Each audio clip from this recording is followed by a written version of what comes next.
Welcome to another episode of Kaizen Kast. Small steps, big changes.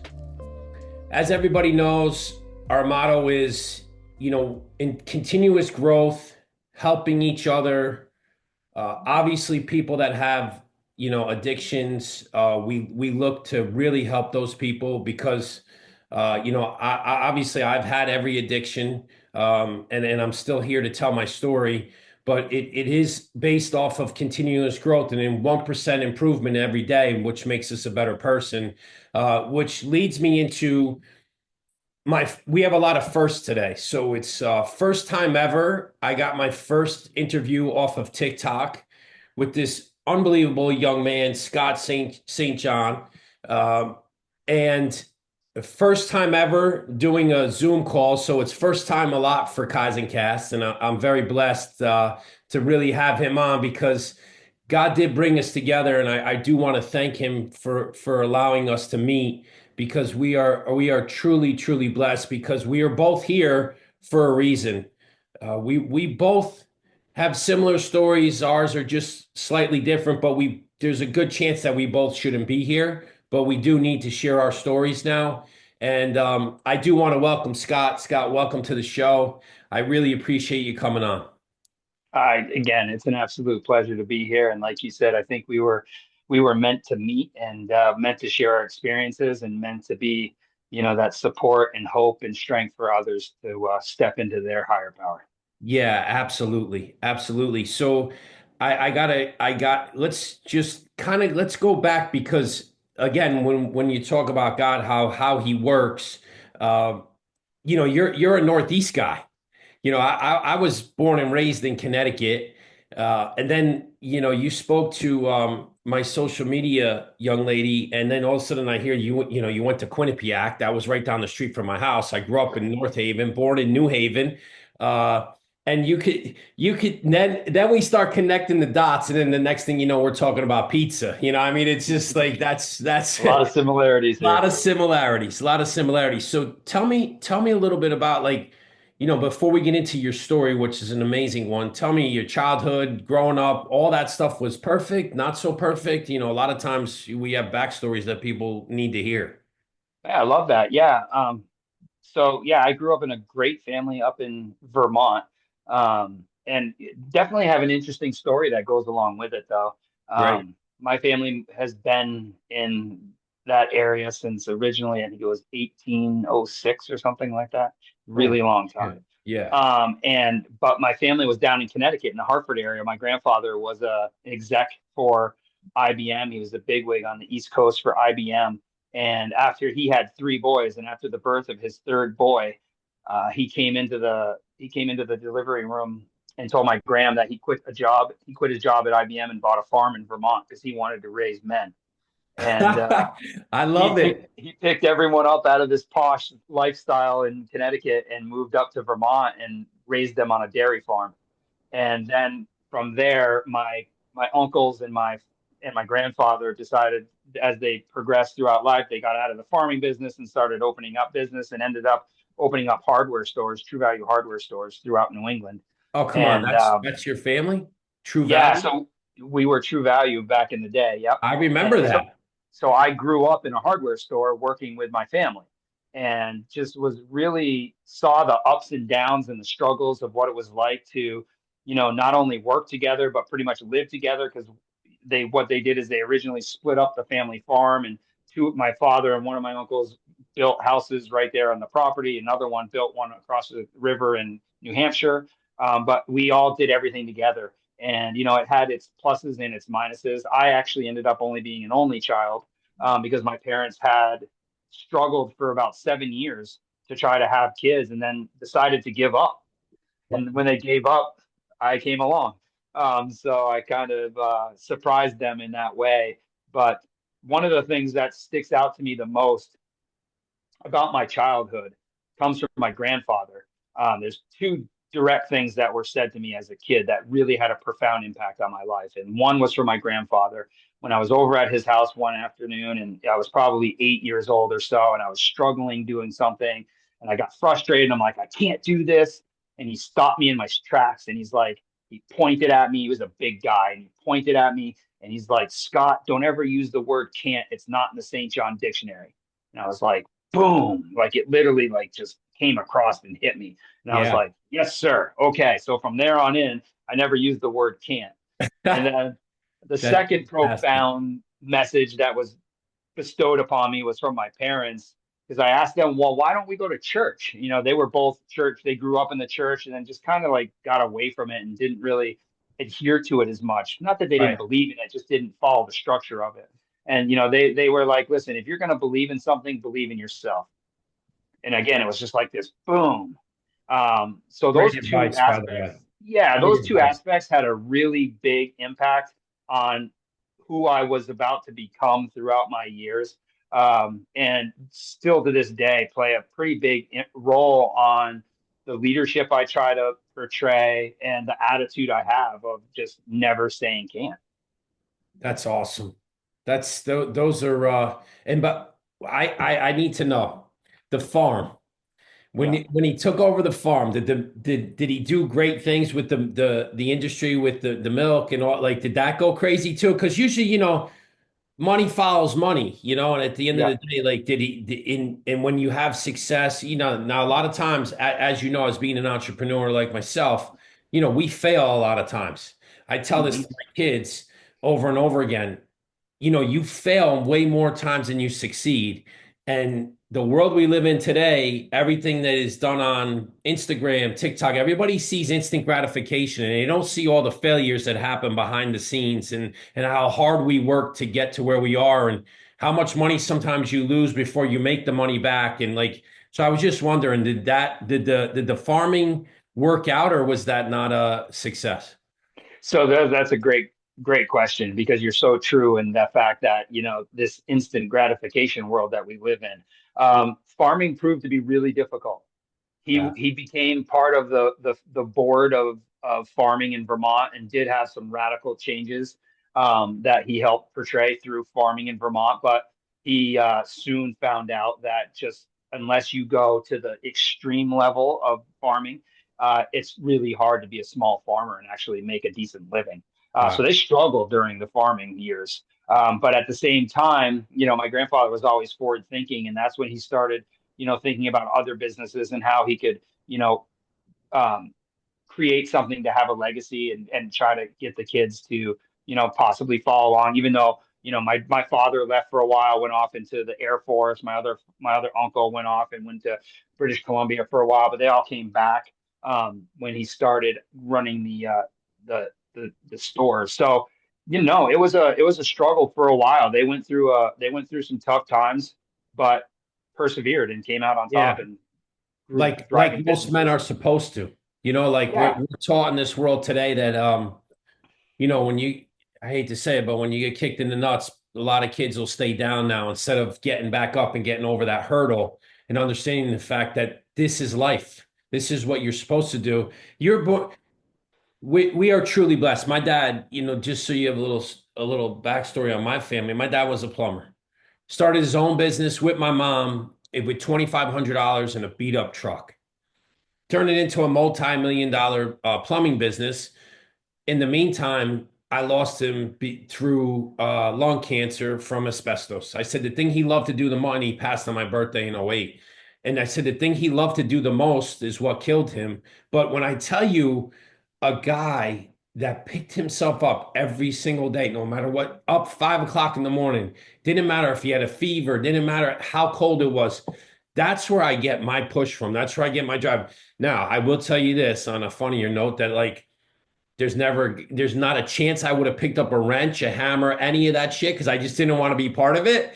I cost my dad more money in the summer going to pick up lunches and eating the lunches than I did working for him.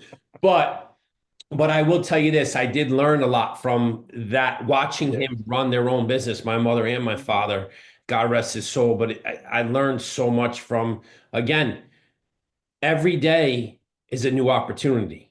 And that's a lot of and I wish that more people today would think like that. I guess we're in the 1%. Like I guess the way we were raised, and I don't know. But I agree with that 100%. And, you know, I was fortunate enough to end up having three boys.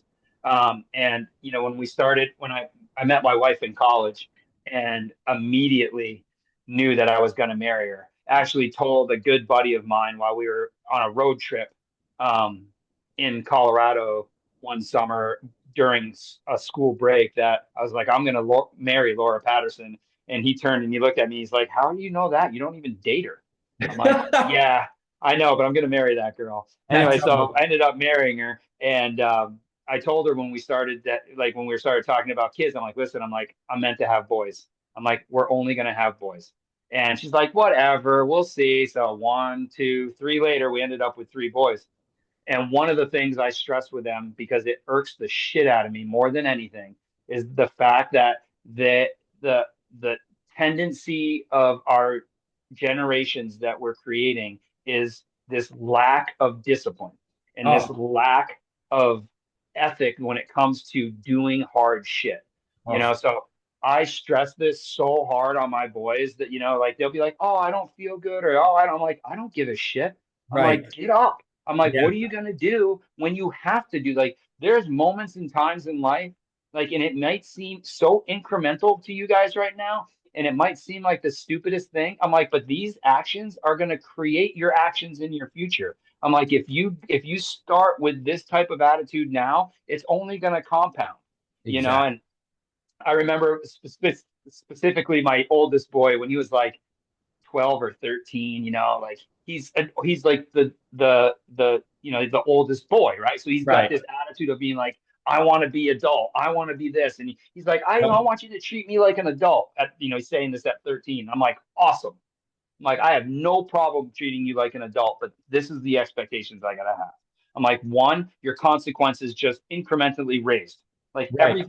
everything is higher now that you want to be treated like an adult. And I'm like, remember, if you screw something up, I will knock you on your ass.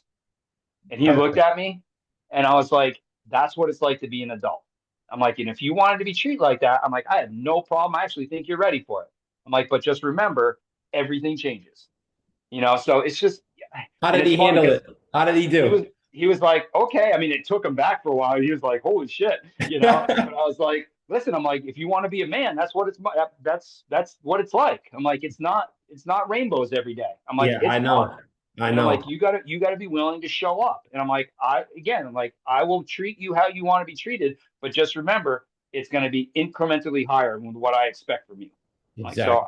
you Yeah, choose. no, I'm with you. It's funny. You had three boys, and my mom, to this day, 82 years old. She's a saint and a rock star. I mean, she's an amazing person. She's still traveling. She comes down here. Like I told you, I just had my hip replaced. 3 weeks ago. She was here for it. She doesn't miss. I mean, she's got great grandkids that she takes care of. She's an amazing, amazing lady. You would love her. Hopefully, you'll get to meet her someday. But she said the same thing. I only want boys. And she got three animals. Like she really did. She raised three boys. It was like a locker room and ran a business and but she wanted no part of the girls. And it's Mhm. funny, we talk about that today, and she's like, you know what? I just didn't want to disappoint my daughter because I would have expected too much from her, and it just seemed it was going to be easier to raise boys. And I said, "Do you still feel that way now that we're all older and after all the shit we put you through?" And she started laughing. She's like, "I would do it all over again." It's funny. Absolutely. We are both very blessed. We are both very blessed, and that's unbelievable. Wait, so your wife, is she from the She's Northeast from too? Jersey. She's Oh, from that's Jersey. right. Yes, you Yeah. told me that. North Jersey. So the power of uh uh not manifestation. Yeah, manifestation. You put that out there and saying that you were gonna sometime marry, and then you said you were gonna have Yeah. three boys. You had three boys. It's Yeah. incredible how that works. It's Yeah, inc- my wife again. My wife is a really renowned mindset coach right now, right? I And I know. always joke about it with her. I'm like, I was your original mindset coach. I'm like because I manifested our Right. like You our marriage and manifested like this. but it was so it's a running joke in our I was house. gonna say she should have you on when she comes on and be like, here's the original. Here's the original guy who manifested this whole thing for us to Uh, be here today. She won't give you that credit, I'm sure, but that's okay. That's okay. All right, so let's get into really why we're here. I mean, and we can do mhm. this stay long, but let's talk about your story and how we met and where why you're on here actually because we both have similar stories in a sense where we the alcohol part of our life didn't consume us. Well, I shouldn't say me. Being on Wall Street for 25 years, it was a daily thing for me. Um, so lunches turned into dinners, but your situation is a little bit different. That wasn't something that controlled your life, and I truly believe it didn't control my life. It was something that I was masking the pain of not being drafted, and people on my podcast know that. And usually it's always something deeper that we're looking for that, we'll turn to drugs or alcohol or both to mask those pains. But for your sense, you were just the guy that didn't have a shutoff valve, right? Like, I mean, I Correct. didn't have that either. And you just like to party. Like, first of all, I could tell you're the life of the party. You got that look. Everybody likes to be around. You tell good stories. I can tell we're very similar. I can tell that. Hmm. And then once you start having one, that turns to two, to three, to four, to seven, to 20, to 30, To whatever. to whatever, to the endless number. Uh, Hmm. so why don't you share your story, when you were out in Colorado, and then we'll Yeah. kind of go from there, please. Yeah. Yeah. Absolutely. Yeah. No, when, you know, my personality is to go, go, go, right? Like Yeah. that's just how it is, whether it's no matter what it is. If I'm going to do it, I always tell people like I don't half-ass anything, Uh, you know? I'm with So, you. I'm so with when it you. came to drinking, I was never one of those persons that was like, I need to have alcohol. That wasn't how it was. But when I would start drinking, like you said, like I just didn't have an off switch. And like I didn't know how to understand how to regulate it. And I always kind of like poo-pooed it, like, oh, I don't have a problem. Like I'm not an alcoholic. I'd always be like, I'm not a fucking alcoholic. Like Right. I don't look at alcohol and be like, oh my God, I gotta have that.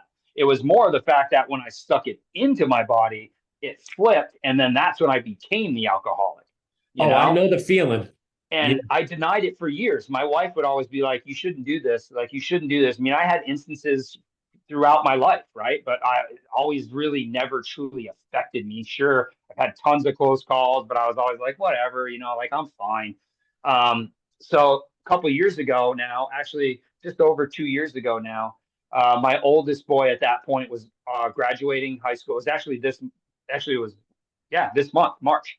My son was Congratulations, getting by ready the to way. graduate. He was getting ready to graduate in the spring, and we were looking at colleges. So we lived in Colorado for probably 15, 16 years. And so we live in California now, but we were traveling back to Colorado to look at a couple of the colleges there and to while we were there go skiing. We're big ski nuts, and we're like, oh, I got a bunch of friends who live in the ski areas, and we're like, oh, let's go skiing with friends. So we spent about a week in Colorado traveling around, looking at schools, skiing on the days we didn't.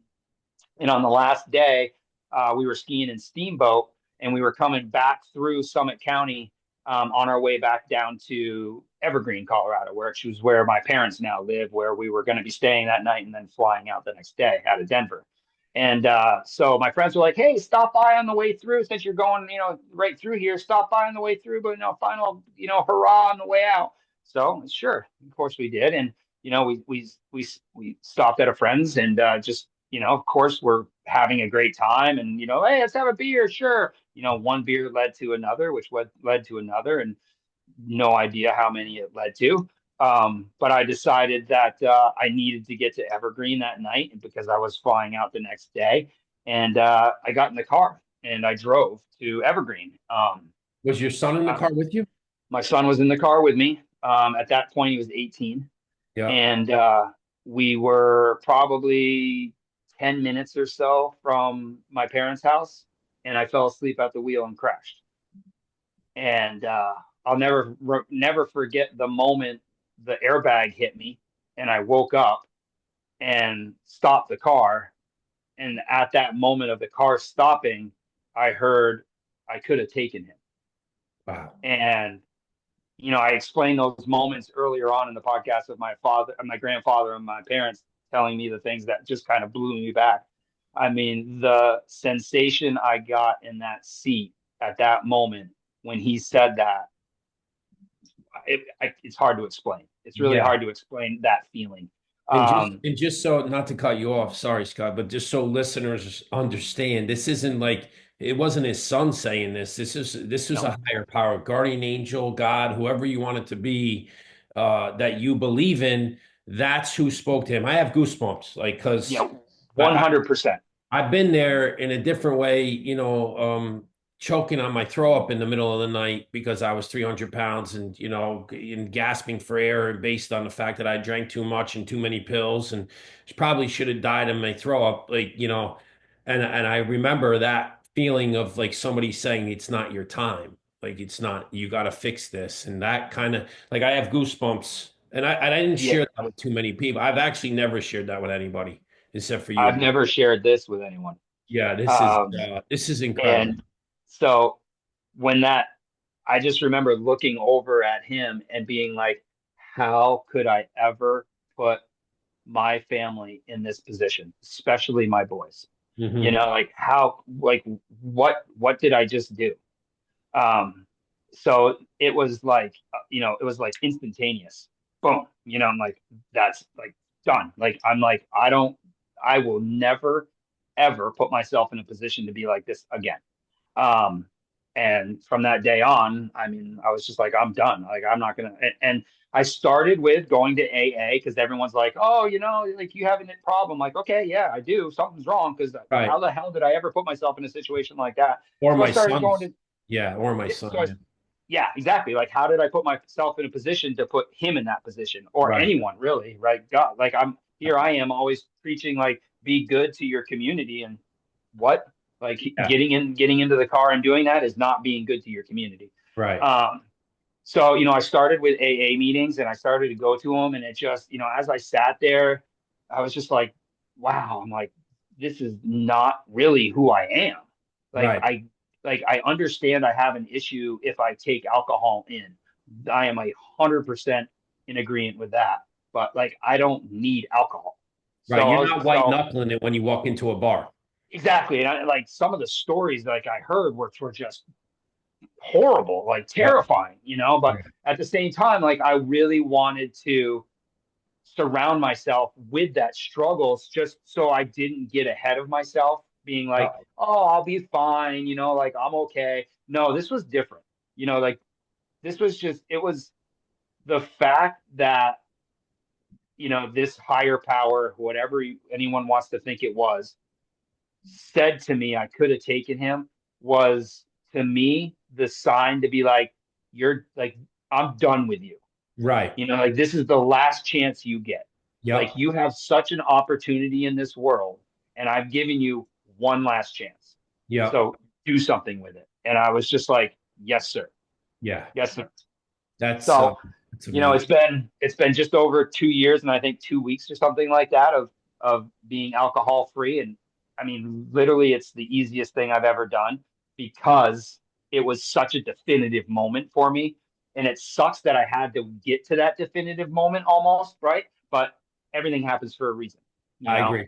And I'm just so grateful, knock on wood, that he gave me another chance and that no one got hurt, right? And I had to do the things I had to do because of the accident. But literally, it could have been just horrible, and it puts a pit in my stomach to this day, of that situation that I was in and how I want to do my best to educate people so that they don't do the same thing, and especially the guys out there who drink without thinking they have a drinking problem. Which is a lot Right. of people, by the way. Of course, especially if you're a type A, like macho, like I handle everything. I got this under control. I'm successful. I'm this, I'm that, but Absolutely. yeah, just like you said, are drowning away something. And for me, it was always I was just way too hard on myself, right? Yep. Like I'm like too much of an overachiever, being like, are you doing this? Is this good enough? Are you good enough for that? Are you doing it? Are you doing it? Are you doing it? Do it, do it, do Yep. it, do it. You ready for Um, this? You ready yeah. for this? And I'll share this with you out to everybody. Don't care, old school Italian, like, tough guy. I just got off the phone with my therapist 2 hours ago. I have a guy therapist. This is what I told my wife. My wife is a psych major, so that's one of the reasons why she loves me to death because she gets to analyze this You're like crazy. a study case. Yeah. Oh God, 100%, all day, all night. And she said, with your anger management, I think you really should go talk to somebody. And I've heard this since I was younger, and like, so finally, I guess I said, you know what? Fine. You find me fucking somebody to talk to, but it can't be a doctor. I don't want doctor in front of their name because I just want a regular dude that actually understands me for who I am. Because doctors never lived in my shoe. They read a lot of books. And I'm not saying there isn't doctors out there that haven't done what I've done, but like I want somebody that's gone through it. And sure enough, she found this guy, and again, I feel like this is how we people come to me or I go to them. His kids played baseball, played in college. Like, we hit it off. I wasn't even supposed to get an appointment.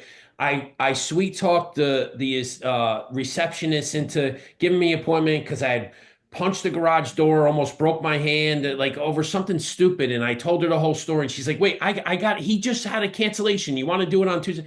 And he has people waiting in line for him for like, 2, 3 years. And I slipped myself in there, but I was supposed to meet him. And we just spoke about this, about living in the moment today and not trying to be a perfectionist. And I feel like that's when you said, being this overachiever, the people type of people we are, we want success. We want to win all the time. We want to be perfect.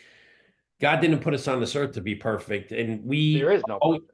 yeah, we always are going fast forward and just skipping. That's why I said the small steps, big changes, and also the small W's throughout the day. Just like overlook those. And they can turn your day around in a second. And most people don't think about that, especially guys like us. I feel like, and I feel like I have a connection like I've known you for 20 years already because we're very similar in that case. So it's funny that you brought that up today because about 2 hours ago I was just talking to him about, yeah, I got back into my old feelings of looking forward and worrying about too much shit today. And my mind turns into, when I do that, I don't get scared. It's that fight, flight, or freeze. I'm always in fight mode. And then Always. I'm like, go, go. And then I get angry. And then I become this other person that's not good. And that Yeah. happened to me this morning, which hasn't happened in a bit. And I share this with everybody because I'm human.